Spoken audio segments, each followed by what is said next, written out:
इस वीडियो में आप अमेजिंग इन्फॉर्मेशन और नॉलेज को गेन करने वाले हो, इसलिए इस वीडियो को लास्ट तक जरूर देखना। Fact number 20। सबसे पहले मैं आपको द्रौपदी मुर्मू जी के बारे में बताना चाहूंगा। 64 साल की द्रौपदी मुर्मू ओडिशा के मयूरभंज डिस्ट्रिक्ट में सांथल ट्राइब में इनका जन्म हुआ था। इनकी फैमिली उतनी डेवलप्ड रीजन में नहीं रहती थी, इसलिए इनकी फैमिली पॉवर्टी यानी गरीबी से शुरू से स्ट्रगल करते आ रही थी। इतनी डिफिकल्ट सिचुएशन होने के बावजूद भी वो ग्रेजुएशन की रामा देवी वुमेन्स कॉलेज से भुवनेश्वर से। ये शुरू में एक स्कूल टीचर थी। जी आपने सही सुना, पॉलिटिक्स में एंटर करने के पहले ये असिस्टेंट प्रोफेसर थी Shri Aurobindo integral education and research institute Rairangpur में, जो कि ओडिशा का एक शहर है। और ये जूनियर असिस्टेंट भी थी इरिगेशन डिपार्टमेंट यानी सिंचाई विभाग गवर्नमेंट ऑफ ओडिशा की। उसके बाद इन्होंने एंटर किया पॉलिटिक्स में। उसके बाद ये विधायक भी बनी यानी एमएलए बनी एंड साल 2007 में इनको best MLA of the year का अवार्ड भी मिला फ्रॉम दी ओडिशा असेंबली। उसके बाद ये साल 2015 से लेके 2021 तक झारखंड की गवर्नर भी रही यानी कि राज्यपाल। और इसी के साथ ही ये बनी झारखंड में पहली वुमेन गवर्नर। शेड्यूल्ड ट्राइब की ये सेकंड पर्सन है जिनको की कैंडिडेट बनने का मौका मिला for the post of president of India. इनके पहले ऐसा मौका जिनको मिला था, शेड्यूल्ड ट्राइब में बिलोंग करने वाले जो पहले कैंडिडेट थे जिनको की प्रेसिडेंट बनने के लिए नॉमिनेट किया गया था, वो थे पीए संगमा, पूर्णो अगितोक संगमा, जो कि एक इंडियन पॉलिटिशियन थे। वो खड़े हुए थे 2012 के प्रेसिडेंशियल इलेक्शन में, जिसमें कि ये लॉस्ट कर गए थे श्री प्रणब मुखर्जी से। इनको बाद में पद्म विभूषण अवार्ड भी मिला, जो कि इंडिया का सेकंड हाईएस्ट सिविलियन अवार्ड है। इंडिया के पास्ट में रहे सारे प्रेसिडेंट्स का आप लिस्ट देख सकते हो, कौन कौन बने थे। इस पेज में उनका सारा इंफॉर्मेशन मौजूद है। जैसा कि आप इस लिस्ट में देख सकते हो, अब तक टोटल 14 प्रेसिडेंट्स इलेक्ट हुए हैं। अब बढ़ते हैं अगले फैक्ट की ओर। Fact number 19। आपको पता है ना, इस दुनिया में 7 अजूबे हैं, बट आपको पता है इसमें सबसे टॉप पे कौन है? जैसे कि जितने भी वंडर्स हैं उसको रैंक तो किया गया होगा ना, तो आपको पता है एक सोशल इंगेजमेंट इंडेक्स है, उसमें रैंक किया गया था एक्चुअल में। एंड जितने भी वंडर्स ऑफ द वर्ल्ड है, जिसमें कि हमारा ताजमहल आता है, आपको ये जान के बहुत खुशी होगी कि ताजमहल रैंक 1 पे है, जिसको पॉइंट मिला है 94। फिर आता है चिचेन इट्जा, जो कि मैक्सिको में है, ये वाला वंडर, और इसको जो पॉइंट मिला था वो था 92। फिर थर्ड नंबर पे माचू पिचू आता है, जो कि पेरू में है, इसको पॉइंट मिला था 89। एंड सोशल इंगेजमेंट इंडेक्स के हिसाब से आप पूरा देख सकते हो कि ये कैसे शॉर्टेड है, 7 वंडर। उसके बाद आता है द कोलोसम ऑफ रोम, जो कि इटाली में मौजूद है, और इसको पॉइंट्स मिले थे 88। उसके बाद आता है the great wall of China, जिसको की पॉइंट मिले हैं 81। फिर आता है क्राइस्ट द रिडीमर, जो कि रियो डे जेनेरियो ब्राजील में लोकेटेड है, जिसको पॉइंट मिला है 81। उसके बाद लास्ट में आता है पेट्रा जॉर्डन में, जिसको पॉइंट्स मिले हैं 77। तो ये थे हमारे विश्व के 7 वंडर्स रैंक्ड वाइज, लोगों के दिए गए point wise. Fact number 18। Japan में एक रिजॉर्ट है जिसका नाम है यूनिसन स्पा रिजॉर्ट, और इसमें पता है आपको आप कहाँ कहाँ नहा सकते हो? ये वर्ल्ड के उन रेस्टोरेंट्स में से एक है जो कि अपना एक यूनिक पहचान बनाई है because of its unique services. यहाँ पे आप वाइन के अंदर नहा सकते हो, लिटरली कॉफी के अंदर नहा सकते हो, ग्रीन टी के अंदर नहा सकते हो, और नॉर्मल चाय के अंदर भी नहा सकते हो। कॉफी वाइन जिसमें चाहे उसमें आप यहाँ पे नहा सकते हो। एंड प्रोबेबली ये वर्ल्ड के सबसे रेयर रेस्टोरेंट्स में से एक है जहाँ पे ऐसा कुछ मिलता है। इसका आप अंदर का पिक्चर्स देख सकते हो कि कैसे पूरा कॉफी भरा हुआ है। इसमें डुबकी लगाने में सही में मजा आ जाएगा, सही में। और इसकी टिकट प्राइस की बात करें तो वो पर पर्सन अराउंड 2 से 2,500 रुपए की है, इंडियन रुपीज में बात करें तो।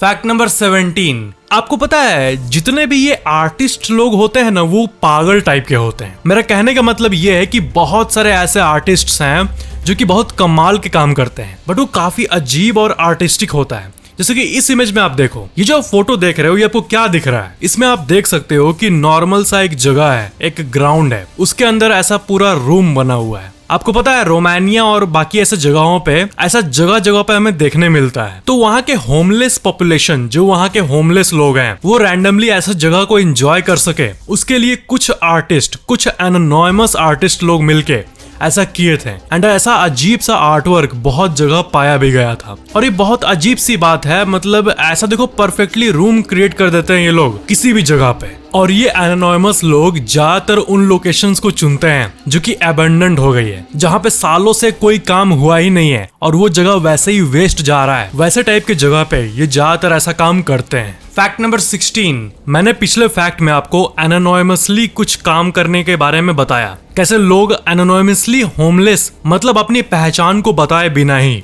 होमलेस लोगों की कैसे मदद कर रहे हैं। वैसे ये एक फैक्ट है वेस्टर्न मिशिगन यूनिवर्सिटी के बारे में। वेस्टर्न मिशिगन यूनिवर्सिटी एक यूनिवर्सिटी थी जो कि लास्ट साल हुए उस कोरोना के हाहाकार के चलते स्टूडेंट्स के लिए $76 मिलियन का बजट कम पड़ रहा था, ऐसा आया न्यूज में। फिर आपको पता है क्या हुआ? उस वेस्टर्न मिशिगन यूनिवर्सिटी को एक एनोनिमस एक अनजान डोनर ने $550 मिलियन गिफ्ट कर दिया। ये पूरे अमेरिका के हिस्ट्री का सबसे लार्जेस्ट डोनेशन है जो कि एक पब्लिक यूनिवर्सिटी को किया गया था। एंड ये उसने किया ये मैसेज के साथ कि इस यूनिवर्सिटी का नाम और भी बड़ा करो और एक ब्राइटर और एक ट्रांसफॉर्मेटिव फ्यूचर क्रिएट करो इसके लिए। और इसके लिए स्कूल ने उस अनजान डोनर को थैंक्स भी बोला। मतलब आप इस चीज की इंटेंसिटी को समझ पा रहे हो।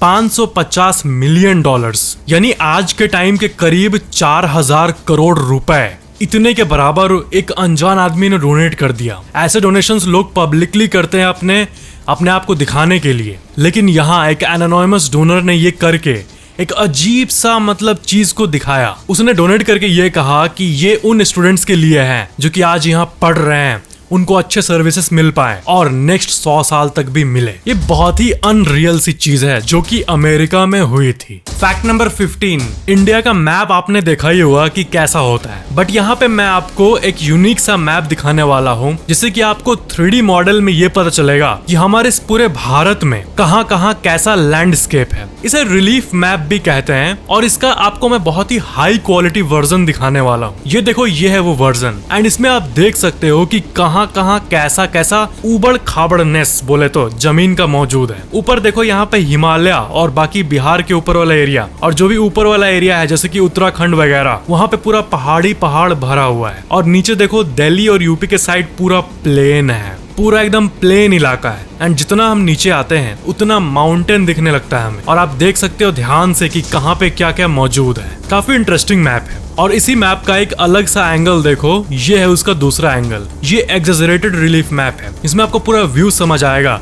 कि कहाँ पे कैसा एरिया मौजूद है। फैक्ट नंबर 14, देखो, क्या आपको स्पाइसी चीजें पसंद है? आपको स्पाइसी चीजें, मसालेदार चीजें तो पसंद आता ही होगा। कुछ लोग है ना बहुत ज्यादा तीखा खाते हैं, मतलब सूप को इतना स्पाइसी इतना तीखा कर देंगे कि उनका पेट पूरा जलने लगता है। आपने भी कभी न कभी ऐसा मसालेदार चीजों को जरूर खाया होगा जिसको खाने के बाद आपके कान से धुआं निकलता होगा। बट यहाँ पे मैं आपको एक चाइनीज इंसान के बारे में बताना चाहता हूँ जिसने एक ऐसा बोल ऑफ मसाला सूप पिया, एक बॉल मसाला सूप पिया, ठीक है। वो इतना स्पाइसी था कि वो उसके पेट में एक छेद को क्रिएट कर दिया, लिटरली। जी हाँ, ये एक 26 साल का एक बिजनेसमैन था और इसका कोई अल्सर या फिर किसी भी तरह का पेट का डिसऑर्डर का हिस्ट्री भी नहीं था। बट फिर भी ये ड्रामेटिक ओवर स्पाइसी जो ये इन्होंने ब्लैक पेपर, सिचुआन पेपर और लोकल स्पाइसेस को मिला के क्रिएट किया था। और मे भी इसका जो डेंसिटी था वो बहुत ज्यादा था, पानी से ज्यादा उसका मसाला ही था लगता है, जिसके चलते ये इतना मात्रा में कंज्यूम किया कि पूरा उसका लाइनिंग जल गया और स्टोमक में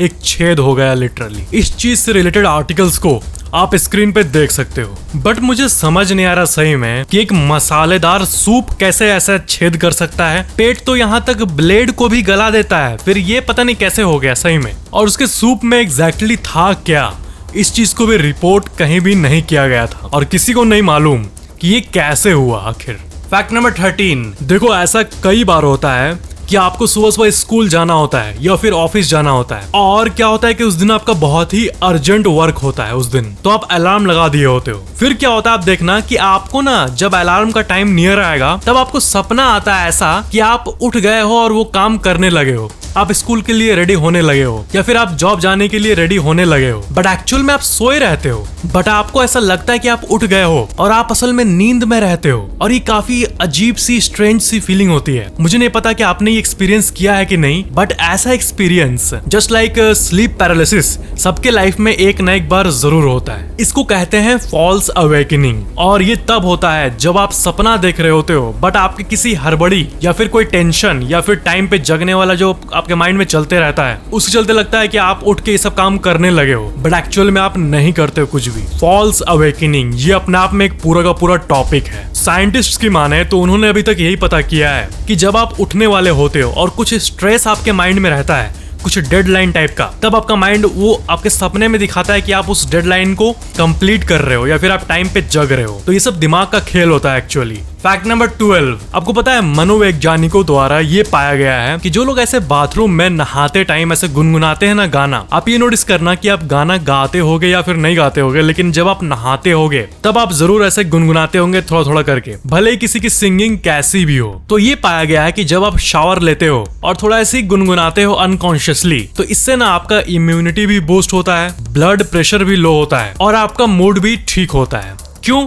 क्योंकि ये आपका स्ट्रेस कम करता है, एंड जहां पे स्ट्रेस कम होने की बात होती है तो उससे जुड़े जो बेनिफिट्स है वो आपको मिलते हैं। अगर स्ट्रेस कम होगा तो आपका ब्लड प्रेशर भी साइमल्टेनियसली कम होता है और आपका इम्यूनिटी भी बढ़ता है। जितना ज्यादा बॉडी में स्ट्रेस होता है उतना ही हमारा इम्यून सिस्टम वीक हो जाता है और जो माइंड का इफिशियंसी है वो भी कम हो जाता है। फैक्ट नंबर 11, जब कोई फैक्ट पता है कि इस दुनिया में जो सबसे यंगेस्ट मदर है जो कि कंफर्म्ड है, वो जब बच्चे को जन्म दे रही थी तब वो मात्र 5 साल 7 महीने और 21 दिन की थी, जिनका नाम था लीना मेडिना। जी हाँ, इन्होंने 5 साल की उम्र में बच्चे को जन्म दिया था और उनका जो बेटा जो सिर्फ 5 साल में जन्म लिया था, गेरार्डो मेडिना, उसका भी आप पिक देख सकते हो। इतने कम उम्र में ऐसा कैसे हुआ ये तो अथॉरिटीज को अभी तक पता नहीं चला, क्योंकि वो छोटी सी बच्ची कुछ भी आंसर नहीं कर पा रही थी कि उसके साथ आखिर पास्ट में क्या हुआ, कैसे हुआ, वो कुछ भी आंसर नहीं कर पा रही थी। एंड सरप्राइजिंगली उनके पापा को सबसे पहले पुलिस ने अरेस्ट किया था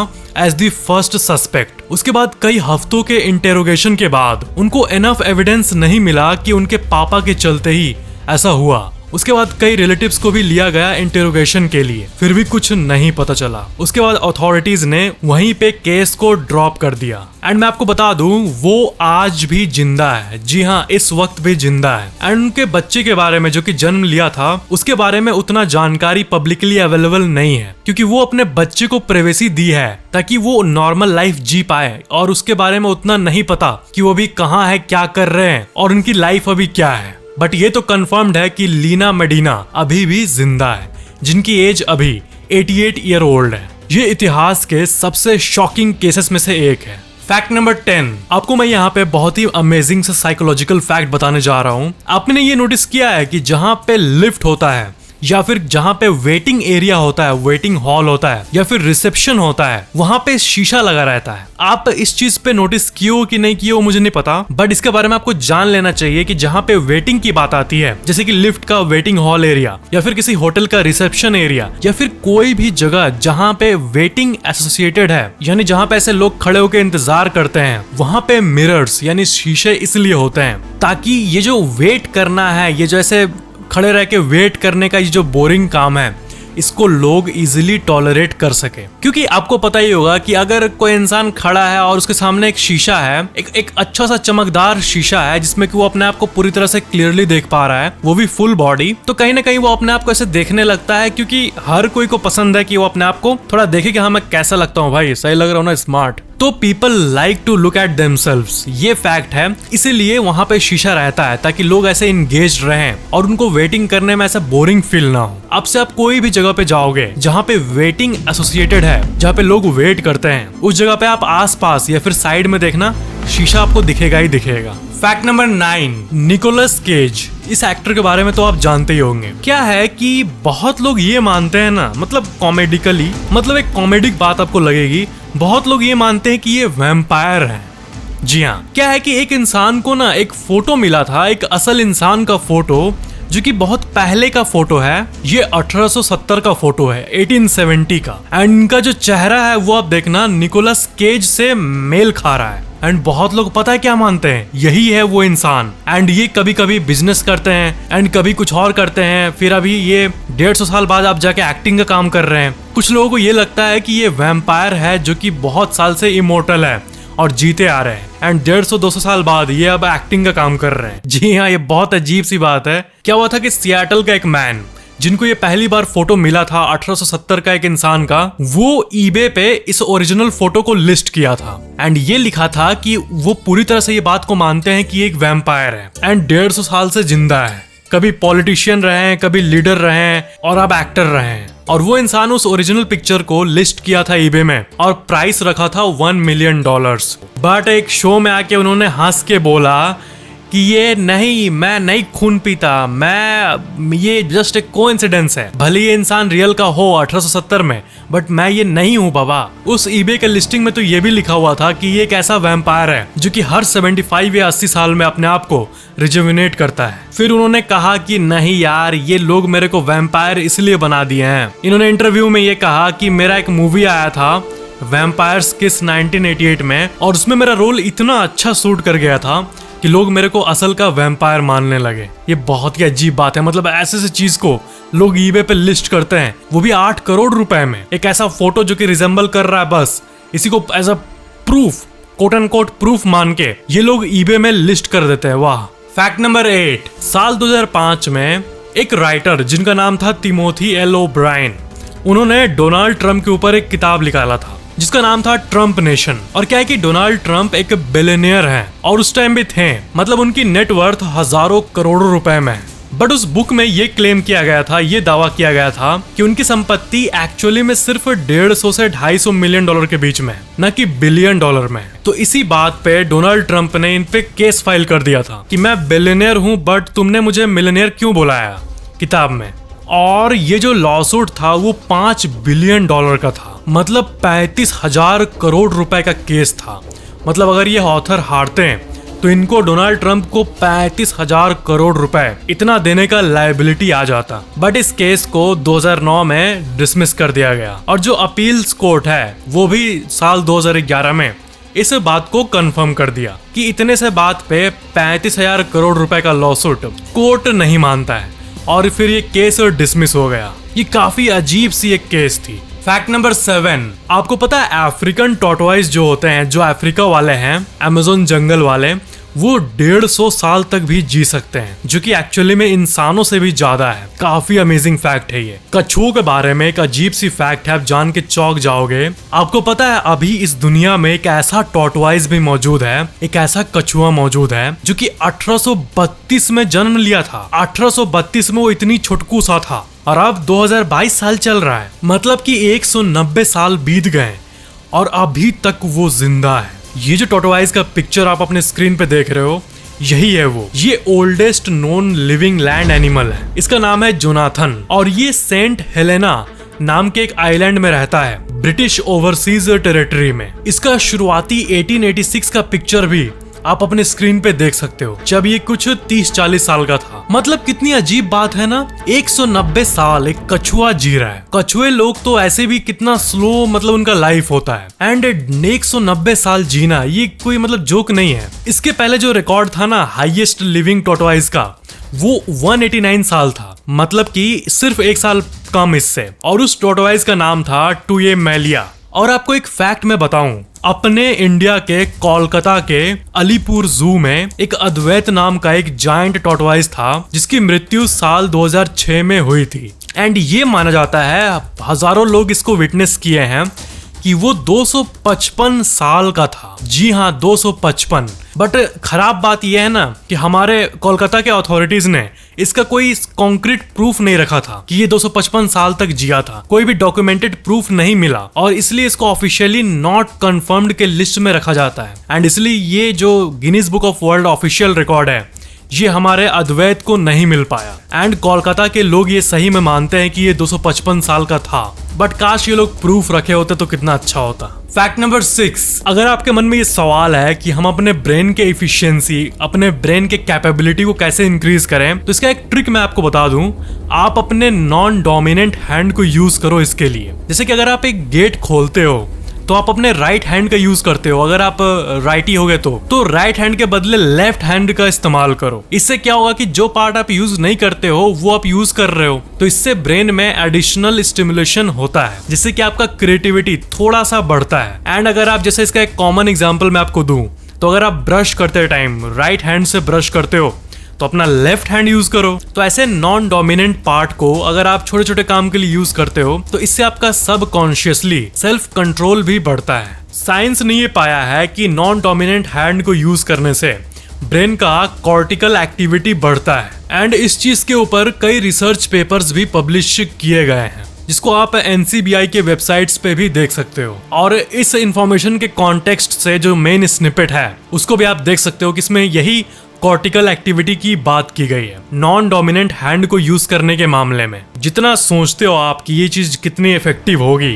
एक्चुअली में ये बहुत ही ज्यादा इफेक्टिव है। फैक्ट नंबर 5, ये भी एक बहुत ही डीप सी फैक्ट है कि ज्यादातर लोग जो है वो अपने फीलिंग्स को आज के टाइम पे कम एक्सप्रेस करते हैं। आप ये नोटिस करना कि लोग फीलिंग को बहुत ही कम एक्सप्रेस करते हैं, बट अपने बॉडी लैंग्वेज से वो शो करते हैं। जैसे कि ये सब बातें आप अपने फ्रेंड्स और फैमिली मेंबर्स में नोटिस किए होंगे, या फिर किसी से भी मिले होंगे तो ये आप नोटिस किए होंगे कि जो वो इंसान अपने मुंह से नहीं कहता है, बट उसका जो एक्टिविटी और जो बॉडी लैंग्वेज होता है उससे आपको पता चल जाता है कि वो क्या सोच रहा है और वो प्रोबेबली क्या कर सकता है। कोई भी इंसान आपको हमेशा बताएगा नहीं, लेकिन शो जरूर करेगा अपने बिहेवियर और बॉडी लैंग्वेज से। तो आपको अटेंशन पे करने की जरूरत है हर एक चीज में कि इंसान का बॉडी लैंग्वेज क्या है। इंसान के दिमाग में एक अलग ही पूरी वर्ल्ड है बॉडी लैंग्वेज की समझ को लेके, जो कि हमेशा सबकॉन्शियसली डेवलप होते रहती है, जिसको आप कॉन्शियसली कंट्रोल नहीं करते, बट बॉडी लैंग्वेज के थ्रू आप बहुत सारे इंसानों के अपकमिंग एक्टिविटीज और बाकी बिहेवियर का एनालिसिस कर सकते हो। फैक्ट नंबर 4,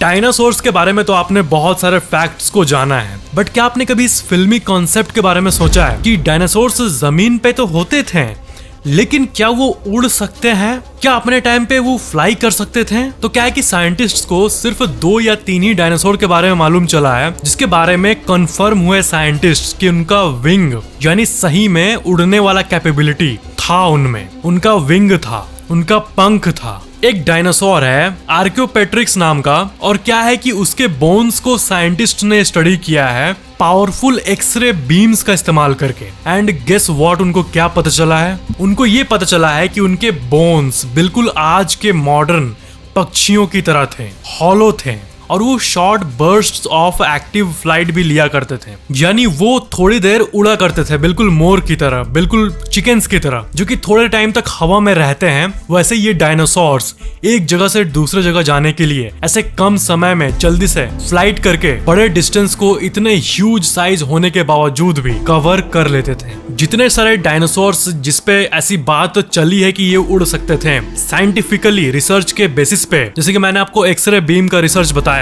उन सब में ये जो है ये प्रजाति, इसी को the only truly bird like dinosaur कहा जाता है। और ये आज से 150 मिलियन साल पहले, यानी आज से 15 करोड़ साल पहले लेट जुरासिक एरा में एग्जिस्ट करते थे। फैक्ट नंबर 3, मैं आपको यहाँ पे एक बहुत ही इंस्पायरिंग सी चीज दिखाना चाहता हूँ कि जितने लोग जो सक्सेसफुल हैं उनसे अगर आप जाके पूछोगे कि कैसे आपका ये हुआ, तो वो आपको ना कुछ ऐसा ग्राफ दे देंगे। एंड ज्यादातर सक्सेसफुल लोग इसको मानते हैं इस चीज को। देखो, ये हमारा एक्सपेक्टेशन कि हम लोग कोई काम करेंगे और वो इतना ग्रो होगा, इतना ग्रो होगा, होते होते होते पूरा बढ़ जाएगा, ऐसा हम लोग एक्सपेक्टेशन होता है कि चलो शुरू में छोटा रहेगा फिर बढ़ेगा। बट एक्चुअली में जो रियलिटी होता है किसी भी बिजनेस का, किसी भी सक्सेस का, वो ऐसा होता है। शुरू का जो प्रोग्रेस होता है वो बिल्कुल ना के बराबर होता है, और जो हो रहा होता है उसको आप उतना फील नहीं कर पा रहे होते हो। आपको लगता होगा कि क्या हो रहा है, कुछ भी नहीं हो रहा है, तो लेकिन वो बिहाइंड द सीन्स होते रहता है।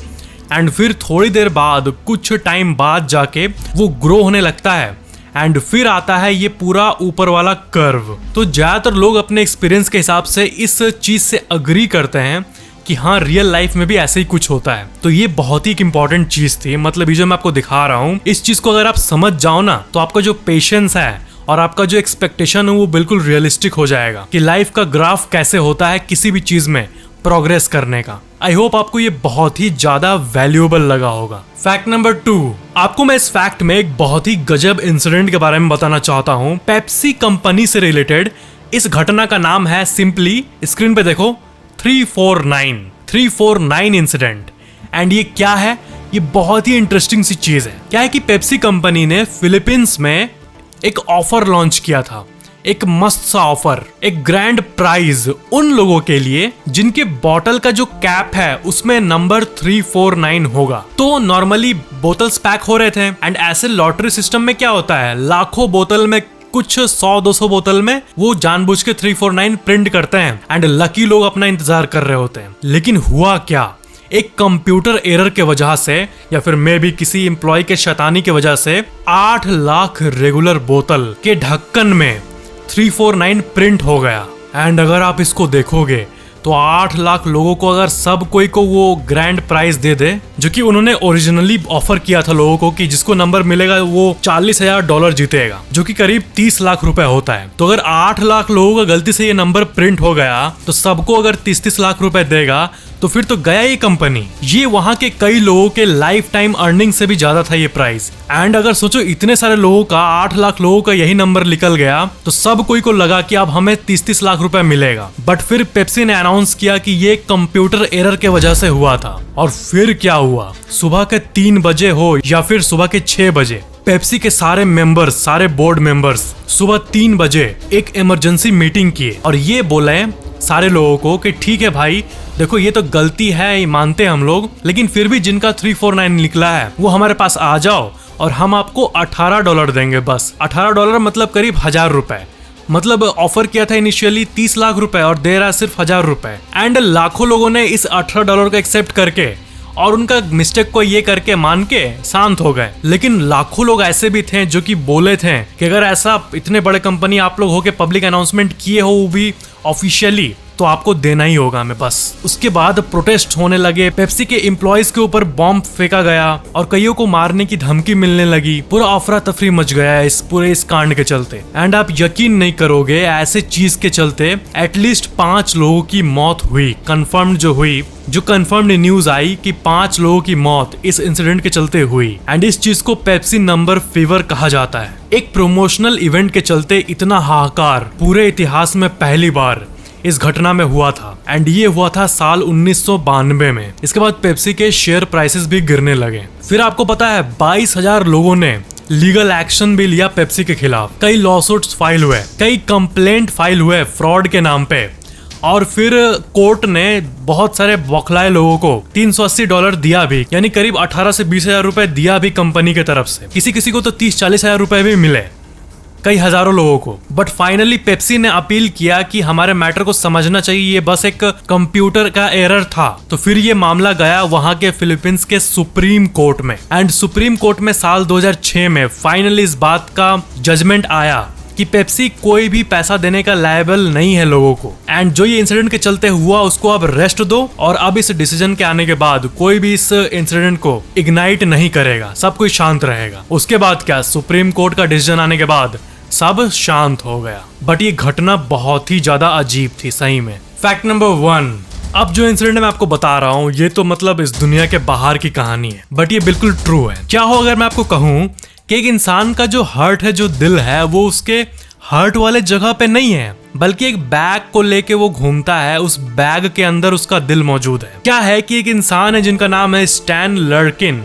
एंड इनकी कहानी बहुत ही गजब है। ये 555 दिनों तक एक आर्टिफिशियल हार्ट के सहारे जिंदा थे, जो कि इनके बॉडी में ब्लड को पंप करता था। जी हाँ, जब इनके हार्ट में प्रॉब्लम आई तब डॉक्टर्स ने ये आर्टिफिशियल हार्ट इनके बॉडी में लगा दिया और हार्ट का एक डोनर के लिस्ट में इनको डाल दिया। क्या है कि हार्ट उतनी इजीली अवेलेबल नहीं होती, वो वेटिंग लिस्ट में डाल दिए। तब तक ये आर्टिफिशियल हार्ट में जिंदा थे 555 दिन तक। बट फाइनली लास्ट में 555 दिन बाद इनका नंबर आ गया। फिर इनको न्यू हार्ट लगा 2016 में और उसके बाद ये नॉर्मली चल फिर पा रहे थे। बट ये बिल्कुल एक अनबिलीवेबल बात है कि ये 555 दिन तक एक आर्टिफिशियल हार्ट को अपने बॉडी में कैरी करके घूमते रहे थे। ये सही में अनबिलीवेबल बात है।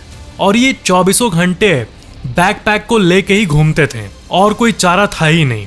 एंड इनका जो रियल हार्ट का जगह था वो बिल्कुल खोखला था क्योंकि हार्ट को रिमूव कर दिया गया था। इंसान क्या क्या कर सकता है इसका ये मिसाल है, सही में बहुत ही गजब बात है ये। सबसे रिलैक्समेंट वाली बात यही है कि फाइनली इनको एक नॉर्मल हार्ट मिल गया और डॉक्टर्स ने ट्रांसप्लांट कर दिया और अब तो ये कम से कम नॉर्मली जिम जा रहे हैं, दौड़ रहे हैं और नॉर्मली जी पा रहे हैं। दैट्स गजब।